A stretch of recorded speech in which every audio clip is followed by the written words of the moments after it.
우리 예배 참석하시는 우리 집사님들, 우리 원양에서 또 부산에서 이렇게 오시고 참 그래서 너무 감사하고 또 마음 가운데 반갑게 느껴지고 있습니다. 오늘 읽은 말씀은, 성경 말씀은 어린이 주일 특별히 가장 많이 등장하는 본문입니다만 단순히 어린이를 소중하게 여기라 그런 말씀만 있는 것이 아니에요. 1절부터 5절까지는요 어린아이를 지칭하는 파이디온이라는 히라보 단어가 사용되고 있는데 6절부터는요 미크론이라는 말이 사용되고 있습니다. 작은 자라는 말이죠. 미국의 그 디램 반도체를, 소위 메모리 반도체를 생산하는 그 업체가 마이크론이라는 그 반도체 회사가 있습니다. 그것이 바로 이 미크론에서 나온 얘기죠. 이게 말을 쓰다가 가장 작은 반도체를 만든다는 의미에서 마이크론, 이 미크론의 말을 사용한 것입니다. 이 미크론은 어린아이뿐만 아니라 공동체 안에서 연약한 자를 말하죠. 또 목장 내에서 새신자, 어린 신자가 미크론입니다. 사회 속에서 정당한 대우를 받지 못하고 또 가난하고 소외된 자가 미크론이죠. 육체적으로 병이 들어서 자유롭지 못한 사람, 그 사람 미크론입니다. 또 여러 가지 육체적으로 또 정신적으로 장애를 입어서 누군가의 도움 없이 살아갈 수 없는 사람, 바로 장애인들 미크론입니다. 무위탁 노인들 미크론입니다. 고아들 미크론이죠. 여러분, 사랑하는 여러분, 천국에서는 이들 한 사람 한 사람이 귀하고 소중하다는 말입니다. 아니, 오히려 이런 사람들이 더 소중하게 대접받는 곳이 어디라는 거예요? 하나님의 나라라는 것입니다. 천국이라는 것입니다. 오늘 본문은 어떻게 시작되고 있습니까? 1절 말씀을 읽어보도록 할까요? 1절 말씀을 읽어보도록 합니다. 시작. 첫 번째 말이 뭐예요? 그때가 언제예요? 그러니까 그때라는 것을 알기 위해서는요, 이 18장이니까 17장의 그 배경을 우리가 살펴보면 그때가 어떤 때인지를 우리가 알 수 있는 것이죠. 마태복음 17장에 보면 변화산 사건이 나옵니다. 변화산상에서 놀라운 영적인 체험을 했던 베드로가 주님과 그 주도적으로 대화를 나누고 있고요. 마태복음 17장 말미에서도 주님과 세금 문제를 이야기하면서 세금 문제를 둘러싼 베드로의 예수님과의 특별한 대화가 나눠지고 있는 것을 우리 보게 됩니다. 이런 모습을 지켜봤던 제자들이 도대체 그러면 천국에서도 지금 베드로가 큰 자가 된단 말인가? 이런 어떤 마음이 들었던 것 같아요. 그래서 주님 앞에 나와서 이런 질문을 한 겁니다. 1절 말씀을 봅니다. 다시 한번 봅니다. 그때 제자들이 예수께 나와 이르되 천국에서는 누가 크니까? 아마도 이런 질문의 밑바닥에는 어떤 마음이 있을까요? 여전히 주님께서 베드로의 존재를 천국에서도 그렇게 큰 자로 대접하시겠는가? 이 불만 섞이는 어떤 마음이 있었던 것 같아요. 그래서 예수의 생각을 확인하고 싶어 했던 것입니다. 그 제자들의 매우 인간적인, 너무나도 인간적인 어떤 그런 의도를 엿보이는 대목입니다. 그래서 제자들 그 가슴속에는 오랫동안 담아뒀던 질문이 뭐예요? 천국에서는 도대체 누가 큰 자입니까? 같은 본문을 다루고 있는 마가복음 기사에 보면 가이사랴 빌립보 지방을 떠나서 가버나움으로 돌아오는 그 길가에서 그 제자들이 커다란 논쟁이 벌어졌어요. 뭐냐면 주님께서 곧 메시아가 되셔서 이 땅 가운데 로마 제국의 어떤 통치를 끝장내시고 이 땅 가운데 메시아 왕국을 건설하실 터인데 누가 영의정이 되고 누가 좌의정이 되고 누가 우의정이 될 것인가? 아마 이런 질문을 어떤 논쟁을 주제를 가지고 논쟁을 벌였습니다. 그렇게 기록하고 있습니다. 사실 더 크고 더 높아지고자 하는 그 질문은요, 제자들뿐만 아니라 이 땅을 살아가는 모든 사람들의 공통된 관심사 아니겠습니까? 사람들은 언제나 이런 것에 관심을 갖습니다. 누가 더 높아지는가? 누가 더 예쁜가? 누가 더 큰 집에 사는가? 누가 더 좋은 자동차를 타고 다니는가? 이런 걸 묻습니다.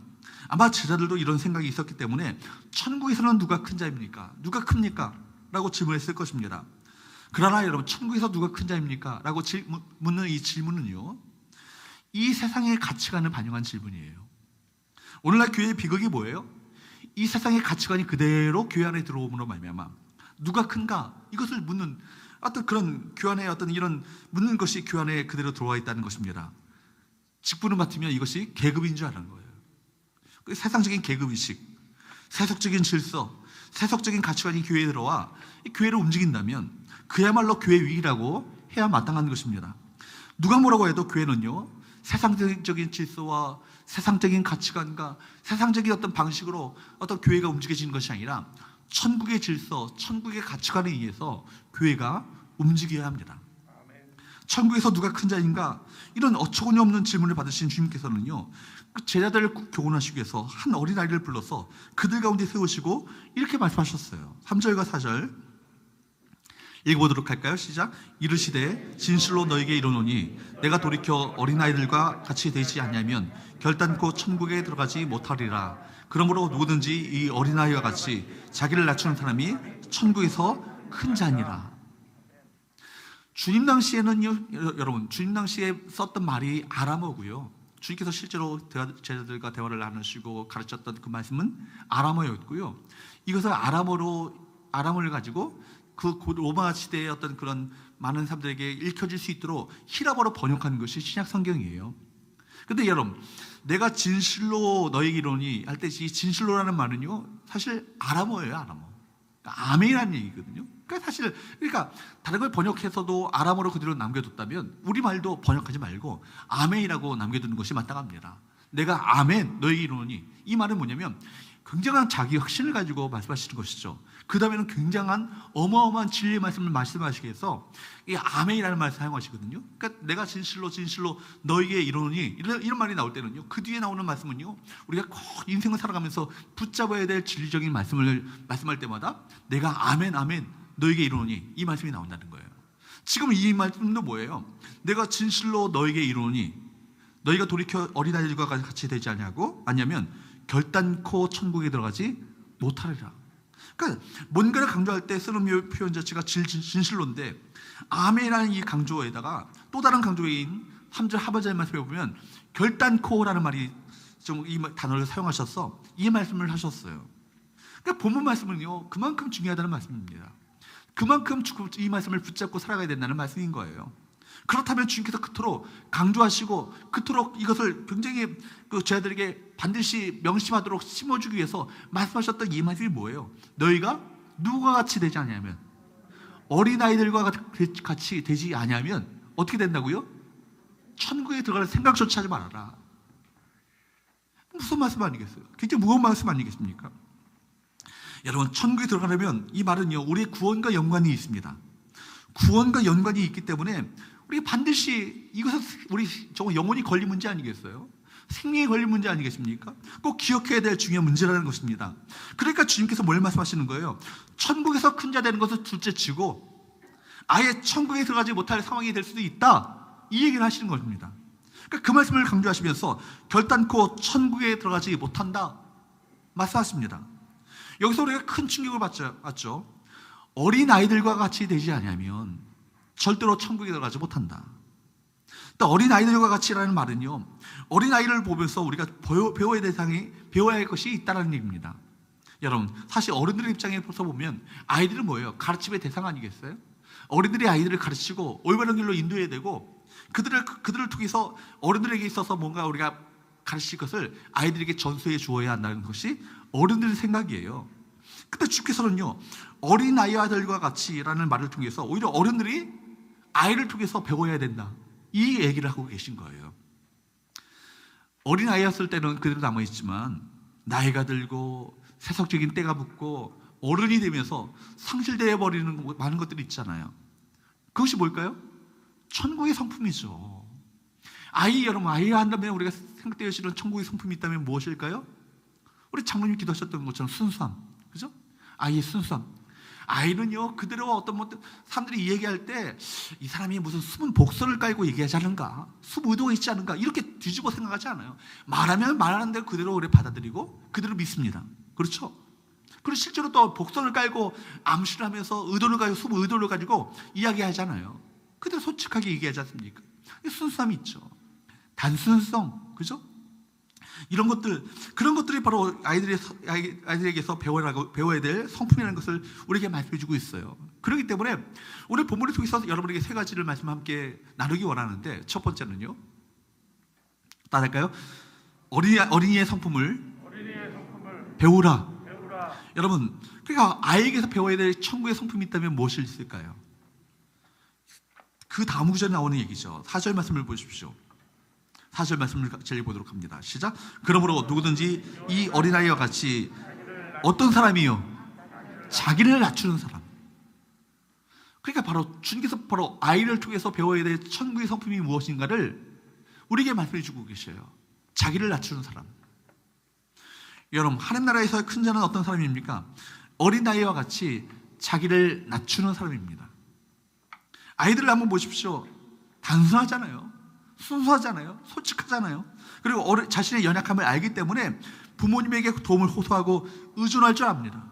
아이들이 위험의 상황에 처할 때 누구를 불러요? 엄마! 왜 엄마를 불러요? 내 힘으로 할 수 없다는 얘기 아니겠어요?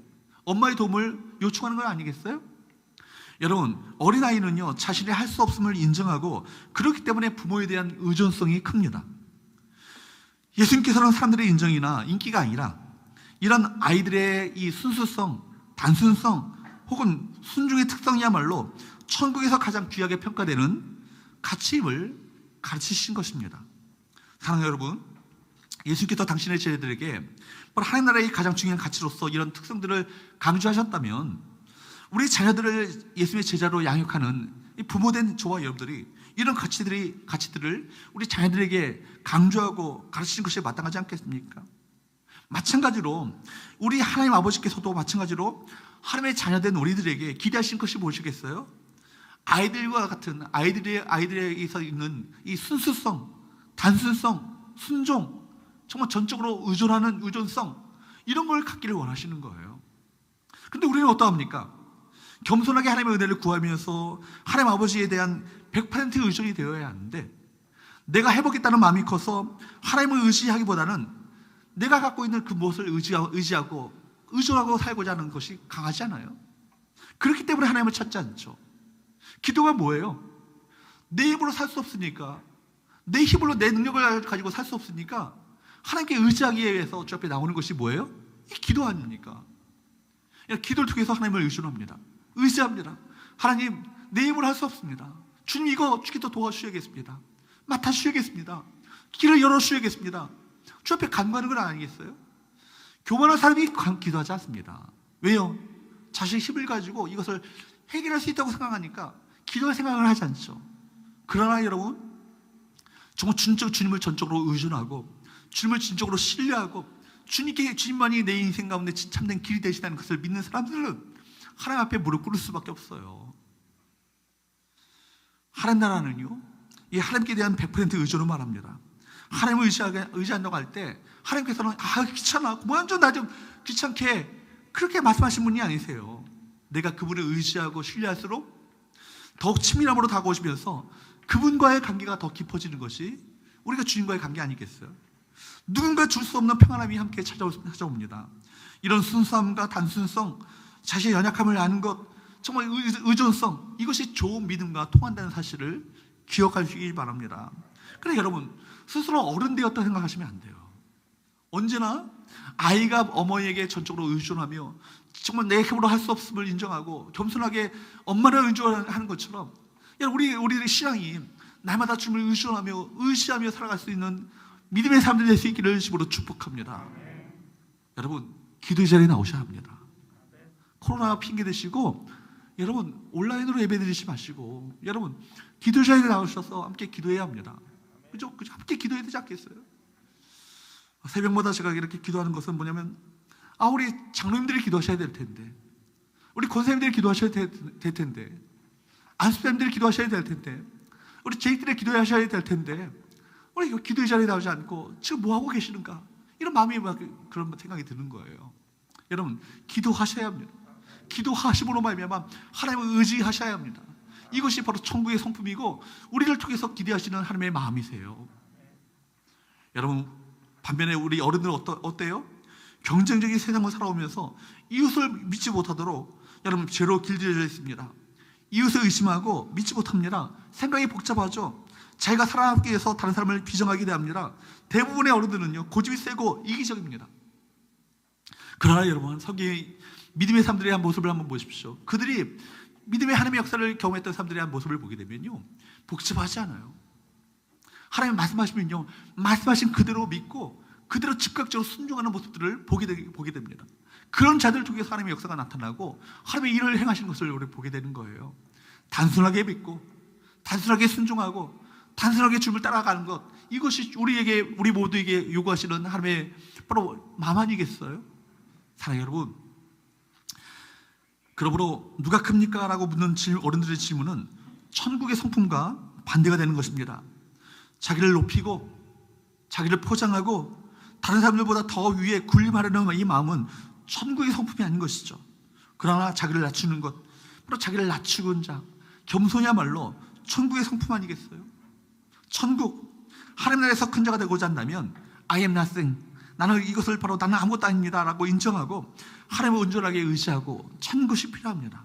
더욱 나를 낮추고 겸손함으로 하나님을 의존하는 것이 필요한 것이죠. 겸손함으로 다른 사람을 세워주고 섬기는 것, 그것이 바로 천국에서 큰 자가 되는 길임을 기억하시길 바랍니다. 내가 낮아지는 것을 두려워하기 시작하는 것은요, 내 안에 교만함이 커지고 있다는 증거예요. 사랑하는 여러분, 내가 섬기는 자리에 내려간다고 해서 내 정체성이 바뀌겠어요? 내 안에 계신 주님께서 계신데 내 정체성이 바뀌겠습니까? 낮아지고 섬기는 자리에 내려간다고 해서 내 가치가 폄하되는 것이 아니에요. 오히려 주님 닮은 모습을 통해서 내 안에 계신 주님이 더욱더 극명하게 더 잘 나타나지 않겠습니까? 내가 낮아져서 섬기는 자리로 내려가는 것을 불편해하는 것은 내 안에 교만함이 커지고 있다는 증거인 것입니다. 하나님을 의지한다면 내가 낮아지고 겸손해지는 것, 섬기는 자리로 내려가는 것은 자연스럽게 따라오게 되어 있는 거예요. 교만하고 목이 곧은 자가 아니라 낮아지고 겸손함으로 하나님을 전적으로 의지함으로 말미암아 하나님 나라에서 정말 주님께로부터 참 이쁨을 받는 우리 성교회 우리 모든 성도들 될 수 있기를 주님으로 축복합니다. 두 번째로 따라할까요? 어린이를 예수님처럼 대하라. 주님께서는요, 어린이처럼 자신을 낮추어야 한다, 이 교훈만을 말씀하신 것이 아니에요. 한 걸음 더 나아가 어린아이 하나 영접하는 것, 이것이 얼마나 중요한 것인가를 말씀하셨어요. 이스라엘 사회에서도요, 나이가 적은 사람들이, 어린 사람들이 나이가 많은 사람을 대접하고 영접하는 것이 마땅한 사회적인 질서였어요. 그런데 주님께서는요, 이런 전통적인 사고를 뒤집어서 말씀하십니다. 5절 말씀을 한번 볼까요? 5절 말씀을 보도록 합니다. 읽어보도록 합니다. 시작. 또 누구든지 내 이름으로 이런 어린아이 하나를 영접하면 곧 누구를 영접하는 거라고요? 예수님을 영접하는 거라고요. 여기 보면 주님께서는요, 어린이가 어른을 영접하는 것이 아니라 어른이 어린이를 영접해야 한다. 그리고 주님의 이름으로 어린이를 영접하는 것이 곧 누구를 영접하는 것이다? 예수님 당신 자신을 영접하는 것이다. 아주 의미심장한 말씀을 하셨습니다. 중요한 것은 이 말씀에서 우리가 천국의 삶이 어떤 것인가, 이거에 대한 힌트를 얻을 수 있지 않아요? 천국의 성품은 무엇입니까? 예수님의 이름으로 다른 사람을 대하는 것입니다. 다른 사람을 주님의 이름으로 주님을 대하듯이 하는 것이 바로 이 땅에서 천국을 맛보는 삶이라는 거예요. 중요하죠? 내가 주님을 대하듯이 다른 사람을 대할 수 있다면 그 장소 가운데, 그 자리 가운데 무엇이 임해요? 천국이 임합니다. 여러분의 가정이 천국 되길 원하시죠?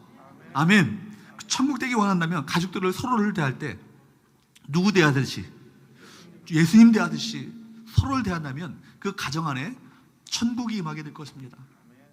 여러분, 자녀가 부모님을 대할 때 정말 주님 모시는 것처럼, 주님 대하는 것처럼 부모님의 말씀에 순종하면 되는 것이고, 부모 역시 자녀들을 주님 대하듯이 정말 자녀들을 노엽게 하지 않으면 되는 것이고, 남편이 아내를 대할 때도, 아내가 남편을 대할 때도 정말 주님을 모시는 것처럼, 섬기는 것처럼 그렇게 섬김과 정말 이렇게 헌신으로 함께 섬기게 된다면 그 가정 가운데 놀라운 하나님의 임재가 천국이 임하게 될 것입니다. 이것이 가족에서 천국을 경험하는 성경적인 원리 아니겠어요? 교회도 마찬가지죠. 우리 성교회가 천국이 되려면 어떻게 하면 될까요? 서로가 우리 주님 대하듯이 대하면 됩니다. 목회자가 여러분을 섬길 때, 제가 여러분들을 섬길 때 주님 대하듯이 여러분 한 사람 한 사람을 그렇게 섬긴다면 이 가정 가운데, 이 교회 가운데 천국이 임할 것입니다. 여러분 마찬가지예요. 여러분들이 내가 정말 직분자라고 해서 목을 고든 것이 아니라 낮은 자리로 더 내려가시고 더 섬긴 자리로 내려가셔서 섬김으로 서로를 대한다면, 주님을 섬기는 것처럼 대한다면 이 교회 안에 천국이 임하게 될 것입니다. 또 뿐만 아니라 마태복음 10장 41절 말씀에 보면 흥미로운 말씀이 나오죠. 마태복음 10장 41절 한번 읽어보도록 할까요? 시작. 선자의 이름으로 선자를 영접하는 자는 선자의 상을 받을 것이요 의인의 이름으로 의인을 영접하는 자는 의인의 상을 받을 것이요. 이 말씀은 어떤 사람이 선자를 대할 때 그가 하나님의 일을 맡은 선자이고 말씀을 전하는 주의 종이라고 생각하면서 그를 선지자의 이름으로 영접하게 된다면 하늘나라 갔을 때 그는 어떤 상을 받는다고요? 선지자의 상을 받는다고요. 목사를 존중하고 목사의 말에 순종하는 어떤 자세로 여러분 임한다면 여러분 목사의 상을 받게 된다는 얘기예요. 제 말에 순종하라고 제가 이런 얘기를 하는 건 아닙니다. 말씀이 이렇게 나와 있으니까 하는 거예요. 내 자녀들은 내 소유물이 아니라 하나님의 자녀들 아니겠어요? 내 자녀들이지만 아직 어린아이에 불과하지만 그들이 주님께서 내게 맡기신 하나님의 자녀들이고 나는 그들을 맡은 하나님의 청직이다. 이 사실을 우리가 기억하고 이 자녀들을 양육하기 시작한다면, 주님 대하듯이 이 아이들을 양육한다면, 여러분 곧 이것은 누구를 영접하는 것과 같다고요? 주님을 영접하는 것과 같다. 그렇게 하는 것을 통해서 우리가 또 주님의 마음을 더 깊이 있게 배워가게 될 것입니다. 교회학교, 주일학교도 마찬가지죠.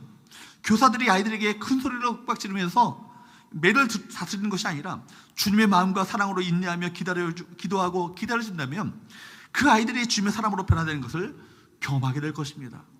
마찬가지예요. 목장 안에서 여러분 목자들이 여러분 목원들을 섬길 때마다 한 사람 한 사람 목원들을 주님 대하듯이 그렇게 섬긴다면 놀랍게 목장 가운데 부흥이 나타날 것입니다. 목장 가운데 천국이 임하지 않겠어요? 사랑하는 여러분, 우리가 주님 대하듯이 서로를 섬기며 서로를 헌신하며 주님 대하듯이 주님을 서로를 영접하는 저와 여러분 되시기를 주님으로 축복합니다. 세 번째, 따라할까요? 작은 자를 실족하게 말라. 작은 자를 실족하게 말라는 거예요. 우리 본문을 계속해서 보면 어린아이를 영접하라는 말씀을요 좀 더 확대해서 말씀하고 계신 것을 보게 됩니다. 말씀드렸던 것처럼 1절부터 5절까지는요 여러분 어린이가 나오죠. 어린아이 파이디온이라는 말이 나옵니다. 히라보로. 그 다음에는 여러분 6절부터는 뭐가 나와요? 작은 자가 나와요. 미크로, 히라보로 미크로이라는 말이 나옵니다. 근데 여러분 그러니까 6절부터는 갑자기 작은 자라는 단어를 사용하고 있다는 것을 발견할 수 있습니다. 6절과 7절 말씀을 보도록 합니다. 시작. 누구든지 나를 믿는 이 작은 자 중 하나를 실족하게 하면 차라리 연자맷들이 그 목에 달려서 깊은 바다에 빠뜨려지는 것이 나으니라. 실족하게 하는 일이 있음으로 말미암아 세상에 화가 있도다. 실족하게 하는 일이 없을 수는 없으나 실족하게 하는 그 사람에게는 화가 있도다. 여러분 무시무시한 말씀 아니겠어요? 작은 자 하나를 실족하게 하면요 차라리 연자맷들이 내 목에 매어서 깊은 바다에 빠뜨려지는 것이 차라리 낫다는 거예요. 과장이 아니고요 실제로 그렇다는 얘기예요. 여기 보면 작은 자라는 단어가 나오죠. 이 작은 자는 어린이에 대한 다른 표현입니다. 근데 단순히 어린이만을 말하는 것이 아니라 이 단어는 뭐예요? 공동체 안에서 연약한 자들, 새신자들, 주님을 처음 믿기 시작한 초신자들, 그 모두를 다 지칭하는 말이죠. 그 사람 한 사람 한 영혼을요 실족하게 한다면 연자못들이 내 목에 메어져서 깊은 바다에 태평양 한가운데 빠뜨려지는 것이 낫다는 거예요.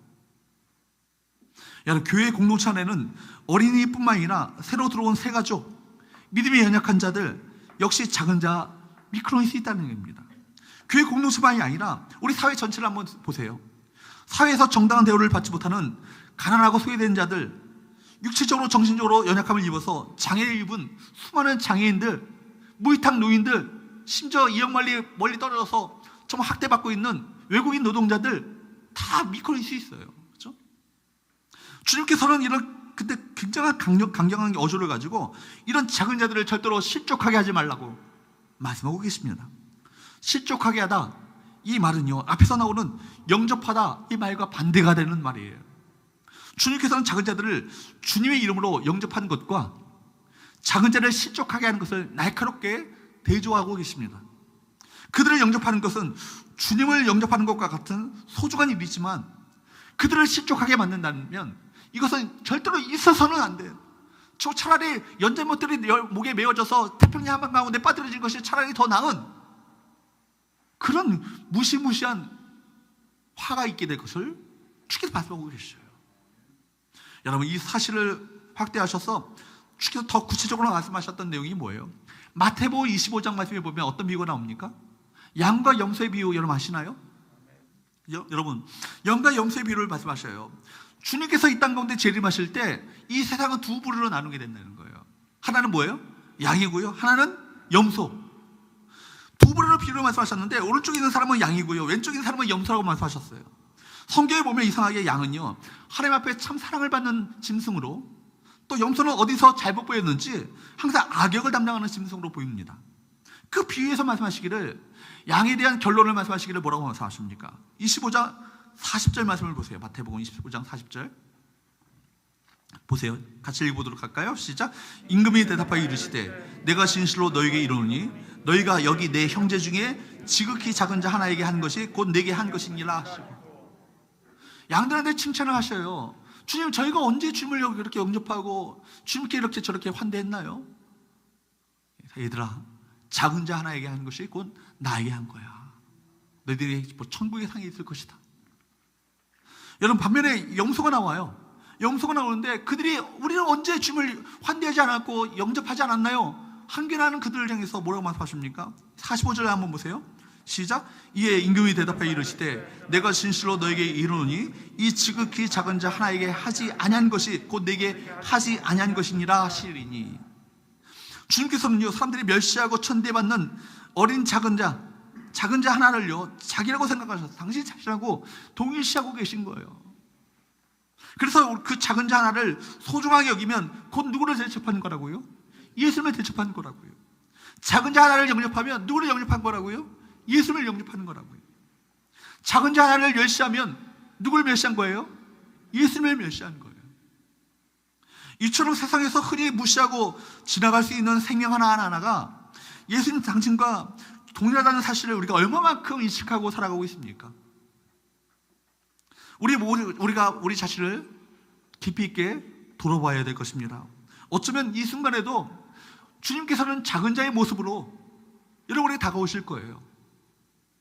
나를 영접할 수 있겠느냐? 근데 우리는 그 사람을요, 외모만 보고, 외형만 보고, 작은 자라고 무시하고 멸시하며 더럽다고, 보잘것없다고, 저리 가라고 말씀하죠. 사랑하는 여러분, 아브라함이 그랬잖아요. 나그네를 영접했는데 부지불식 가운데 누굴 영접한 거예요? 그들이 알고 봤더니 천사들 아니었어요? 나그네를 영접하고 한다고 영접을 했는데 천사들이었던 거예요. 하나님께서 보내셨던, 친히 하나님께서 보내셨던 하나님의 종들이었던 것입니다. 여러분, 부지불식 가운데 우리가 주님을 영접할 수도 영접하지 않을 수도 있다는 사실을 우리가 깊이 있게 인식해야 합니다. 특별히 의미심장한 것은 오래 읽지는 않았지만 10절 말씀입니다. 같이 읽어보도록 할까요? 10절 시작. 삼가 이 작은 자 중에 하나도 없인 여기지 말라. 너에게 말하노니 그들의 천사들이 하늘에서 하늘에 계신 내 아버지 얼굴을 항상 배우느니라. 여러분 보세요. 없인 여기는 건 뭐예요? 낮춰보고 깔아보고 내려다보는 거예요. 보잘것 없다고, 아직 작다고 무시할 수 있습니다. 그러나 여러분, 작은 자는요, 가정이나 공동체에서나 존중해야 될 세상입니다. 기독교는 작은 자를 섬기는 종교예요. 믿으십니까? 기독교는 뭐라고요? 작은 자를 섬기는 종교예요. 예, 마지막 10절 말씀이 이것을 뒷받침하고 있지 않아요? 근데 여기 10절 말씀에서 발견되는 매우 흥미로운 표현 하나가 나오는데 그들의 천사들이라는 말이 나와요. 작은 자들이나 여러분 연약한 자들, 그들에게는 누가 있다라는 거예요? 그들의 천사들이 있다는 거예요. 그들을 보호하고 수호하는 수호 천사들이 있다는 얘기입니다. 뿐만 아니라 우리 구원받을 하나님의 백성들에게 우리를 섬길 천사들이 있음을 성경은 말씀하고 있어요. 제 얘기가 아니죠. 성경 말씀이에요. 히브리서 1장 14절 말씀 보세요. 1장 14절 같이 읽어보도록 할까요? 시작. 모든 천사들은 섬기는 영으로서 구원받을 상속자들을 위하여 섬기라고 보내심이 아니냐. 하나님께서 이 땅 가운데 천사들을 보내시는데 누굴 위해서 천사를 보내셔요? 구원받을 상속자가 누구예요? 우리들이잖아요. 우리들을 섬기라고 천사들을 하나님께서 이 땅 가운데 보내신다는 얘기예요. 목사님, 21세기 첨단과학 시대에 무슨 천사가 어디 있고 귀신이 어디 있고 악한 영이 어디 있고, 그분요, 그렇게 말하신 분은요, 성경 안 믿는 거예요. 성경은 분명히 이야기하고 있잖아요. 히브리서 이 말씀에서 보면 하나님께서 천사들을 섬기는 영으로서 구원받은 상속자들을 위해서 섬기라고 보내셨다고 강조하고 있습니다. 하나님께서는 하나님의 백성들을 위해서 천사들을 보내시고 그리고 그 수호 천사들 중에서 매일매일 매순간 보고를 받고 계시다는 거예요. 이 천사들은 매일매일 하나님의 얼굴을 뵙는 자들이에요. 우리가 작은 자들에게 행하는 것이 그대로 누구에게 보고된다는 거예요? 하나님께 보고된다는 거예요. 그렇다면 여러분, 우리가 할 일이 무엇이겠습니까? 우리 역시 그들 작은 자들을 적극적으로 보호하고 지켜주어야 되지 않겠습니까? 그들이 스스로 자기 자신을 지킬 수 있을 때까지 그들의 수호 천사들처럼 그들을 격려하고 돌봐주고 관심을 갖고 그들을 위해서 기도할 사명이 저와 여러분에게 있는 거예요. 어린이 또한 영적인 어린아이와 같은, 정말 이게 신자와 같은 믿음이 약한 자들을 귀중히 여기고 그들을 위해서 관심과 사랑과 기도를 해주어야 한다는 것입니다.